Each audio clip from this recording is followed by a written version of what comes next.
ज्ञानेश्वरी अध्याय पहिला. तुम्ही जर या चॅनलवर नवीन असाल तर चॅनलला सबस्क्राईब करा, बेल आयकॉनवर क्लिक करा आणि त्याचसोबत व्हिडिओ आवडल्यास थँक्स बटनवर क्लिक करायला विसरू नका हां.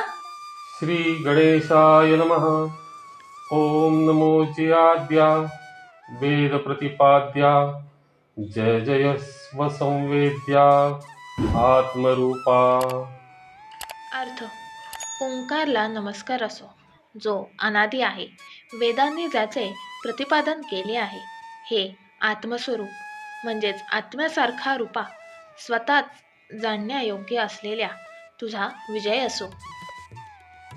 देवा तूची गणेशू सकलमती प्रकाशू म्हणे निवृत्ती दासू अवधारी जोजी. हे देवा, तूच गणेश आहेस, जो सर्व बुद्धीला प्रकाशित करणारा आहे. निवृत्तीचा दास ज्ञानदेव म्हणतात, कृपा करून लक्ष द्यावे. हे शब्द ब्रह्म अशेष तेची मूर्ती सुवेश तेथ वर्णवपू निर्दोष निर्वत असे. अर्थ: हे जे संपूर्ण शब्द ब्रह्म आहे, तीच गणेशाची सुंदर मूर्ती आहे. त्या मूर्तीमध्ये अक्षर हेच निर्दोष शरीर आहे, जे शोभून दिसत आहे.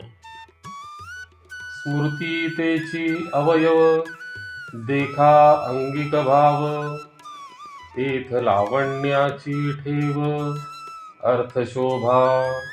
स्मृती हेच त्याचे अवयव आहेत आणि त्यांचा अंगीकार करण्याचा भाव त्यात दिसत आहे.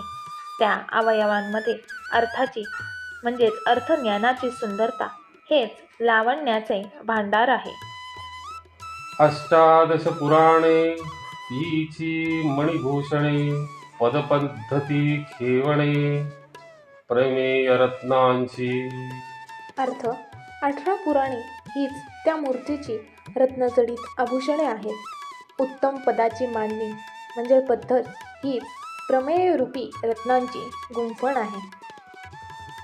पदबंद नागर तेची रंगाथिले अंबर जेथ साहित्यवाणे सपुर उजाळाचे. अर्थ: सुंदर शब्दांची रचना म्हणजे पदबंध हेच रंगवलेले वस्त्र आहे, ज्यात साहित्य गुणांचे विणकाम असून ते पूर्णपणे तेजस्वी आहे.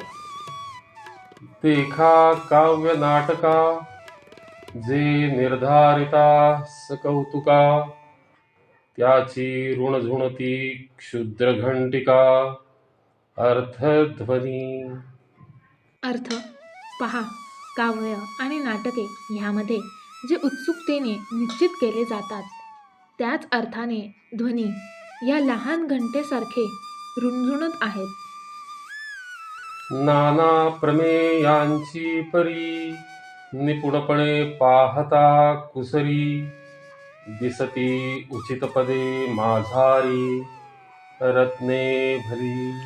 विविध सिद्धांतांची म्हणजे प्रमेयांची पारख कौशल्यतेने निपुणपणे पाहिल्यास त्या मूर्तीच्या म्हणजेच अंगावर उचित पदे हीच चांगली रत्ने म्हणून दिसतात.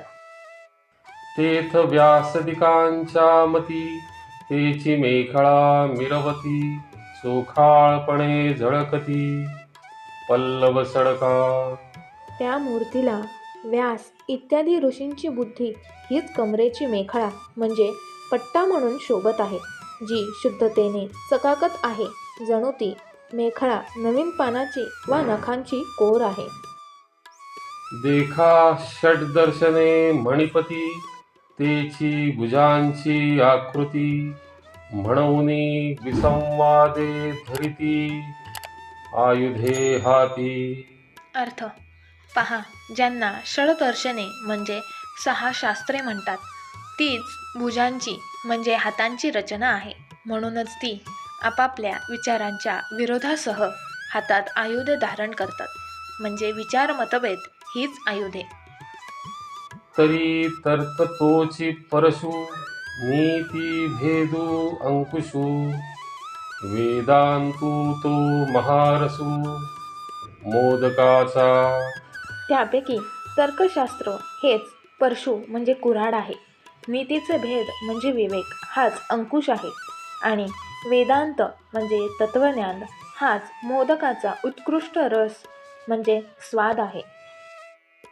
एके हाती दंतू जो स्वभावता खंडितू तो बौद्ध मत संकेतू वर्तिकांचा. अर्थ एका हातात दात आहे जो स्वभावातच तुटलेला आहे. तो तुटलेला दात म्हणजे बौद्ध मताच्या सिद्धांताचे प्रतीक आहे. मग सहजे सत्कारवादू तो पद्मकरू वरदू धर्मप्रतिष्ठा तो सिद्धू अभयहस्तू. मग त्या मूर्तीचा स्वाभाविक सत्कारवाद म्हणजेच सत्तत्व मान्य करण्याचा सिद्धांत हाच कमळासारखा वर देणारा हात म्हणजे वरदहस्त आहे आणि धर्माची स्थापना हाच सिद्ध व अभय देणारा हात अभयहस्त आहे. देखा विवेकमंतू सुविमळू तोची शुंडा दंडू सरळू जेथ परमानंदू केवळू महासुखाचा. अर्थ पहा अतिशय स्वच्छ आणि विचार करणारा विवेक म्हणजे ज्ञान हाच त्या मूर्तीची सरळ सोंड आहे जिथे केवळ परमानंद व महासुखाचा अनुभव आहे. तरी संवादू तोची दशनू जो समता शुभ्रवर्णू देवो उन्मेष सूक्ष्मेक्षणू विघ्नराजू. अर्थ तसेच उत्तम संवाद हेच दात आहेत जे समानतेच्या विचारांनी शुभ्र रंगाचे आहेत आणि हा विग्रहराज म्हणजे गणेश जागृती उन्मेष म्हणजे रूपी सूक्ष्म दृष्टीने पाहणारा आहे. मज अवगमलिया दोनी मीमांसा श्रवणस्थानी बोधमदामृतमुनी अली सेविती.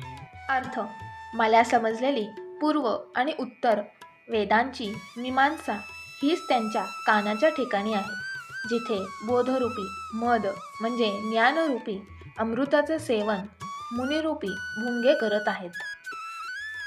प्रमेय प्रवाल सुप्रभ द्वैताद्वैत तेची निकुंभ सरिसे एकवटत इभमस्तकावरी.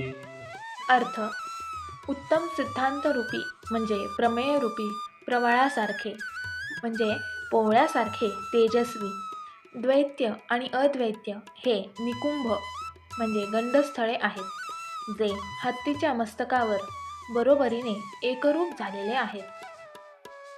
उपरी दशोपनिषदे जिये उदारी ज्ञानमकरंदे तिये कुसुमे मुकुटी सुगंधे शोभती भरी. अर्थ वरती 10 उपनिषदे आहेत ज्यात उदार म्हणजे भरपूर ज्ञानरूपी मकरंद आहे.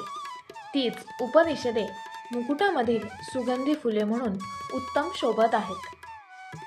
अकार चरण युगुल उकार उदर विशाल मकार महामंडल मस्तकाकारे. अर्थ अकार हे दोन्ही पाय आहेत, उकार हे विशाल पोट आहे आणि मकार हे मोठ्या गोलाकार मस्तकाच्या आकाराचे आहे. हे तिन्ही एकवटले तेथ शब्द ब्रह्म कवळले ते मियाम गुरुकृपा नमिले आदिबीज. अर्थ हे तिन्ही अ उ म एकत्र आले त्यात शब्दब्रह्म ओंकार सामावले आहे. त्या शब्दब्रह्माला मी गुरूंच्या कृपेने नमस्कार केला जो ओंकार आदी बीज आहे. आता अभिनव वांग विलासिनी जे चातुर्यार्थ कलाकामिनी ते शारदा विश्वमोहिनी नमिली मियाम. अर्थ आता नवनवीन बोलण्याचा विलास करणारी म्हणजे वाग्विलास करणारी जी चतुराई आणि अर्थांची कला असलेली स्त्री आहे त्या विश्वमोहक शारदेला म्हणजे सरस्वती मातेला मी नमस्कार केला. मज हृदयी सद्गुरु तेणे तारिलो हा संसार पुरू, म्हणूनी विशेषी अत्यादरू, विवेकावरी. अर्थ, माझ्या हृदयात सद्गुरू म्हणजे निवृत्तीनाथ आहेत. त्यांनी मला या संसाररूपी पुरातून तारले आहे, म्हणून मी विवेकावर विशेष अतिआदर आहे. जैसे डोळ्याम अंजन भेटे, मग दृष्टीसी फांटा फुटे, मग वास पाहे तेथ प्रकटे, महानिधी. अर्थ, ज्याप्रमाणे डोळ्यांना अंजन मिळाल्यावर दृष्टीला नवा प्रकाश मिळतो आणि जिथे पाहिले जाते तिथे महानिधी म्हणजेच खजिना प्रकट होतो. का चिंतामणी जालया हाती, सदा विजयवृत्ती मनोरथी, तैसा मी पूर्ण काम निवृत्ती, ज्ञानदेवो म्हणे. अर्थ, किंवा म्हणजे ज्याच्या हाती चिंतामणी येतो त्याच्या सर्व इच्छा नेहमी पूर्ण होतात. तसा मी पूर्ण इच्छा असलेला झालो आहे, असे निवृत्तींचे ज्ञानदेव म्हणतात.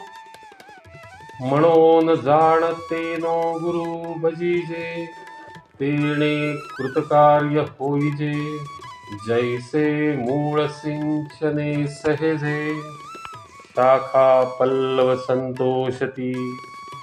अर्थ, म्हणून शहाण्या व्यक्तीने गुरुची सेवा करावी.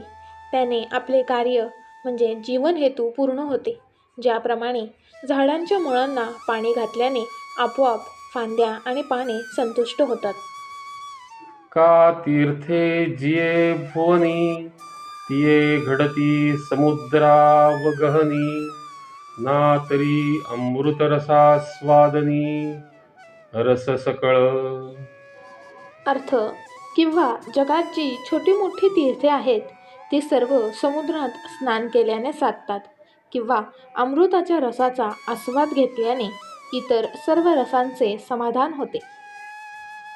तैसा पुढत पुढती तोची, मियाम अभिवंदिला श्री गुरुची, जो अभिलषित मनोरुची, पुरविता तो. अर्थ, त्याप्रमाणे वारंवार त्याच माझ्या श्री गुरूंचे मी वंदन केले आहे, कारण तेच माझ्या मनातील आवडती इच्छा पूर्ण करणारे आहेत. आता अवधारा कथा गहन, जे सकळा कौतुका जन्मस्थान, की अभिनव उद्यान, विवेक तरुचे. अर्थ, आता हे गहन कथा ऐका, जी सर्व आनंदाचे म्हणजेच कौतुकांचे उगम स्थान आहे, किंवा ती कथा विवेकरूपी वृक्षाचे म्हणजेच कल्पवृक्षाचे एक नवीन उपवन आहे. ना तरी सर्व सुखांची आदी, जे प्रमेय महानिधी, नाना नवरस सुधाब्दी, परिपूर्ण हे. अर्थ, अथवा ती कथा सर्व सुखांचे मूळ आहे, जी सिद्धांतरूपी मोठा खजिना आहे आणि अनेक नवरसांनी युक्त असलेल्या अमृताच्या समुद्रासारखी परिपूर्ण आहे. की परमधाम प्रकट, सर्व विद्यांचे मूळ पीठ, शास्त्रजाता वसिष्ठ, अशेषांचे. अर्थ, किंवा म्हणजे ही कथा परमधाम म्हणजेच मोक्षस्थान आहे, सर्व विद्यांचे मूळ स्थान आहे आणि सर्व शास्त्रांचे श्रेष्ठ म्हणजे वशिष्ठ स्थान आहे. तुम्ही जर या चॅनलवर नवीन असाल तर चॅनलला सबस्क्राईब करा, बेल आयकॉनवर क्लिक करा आणि त्याचसोबत व्हिडिओ आवडल्यास थँक्स बटनवर क्लिक करायला विसरू नका हां.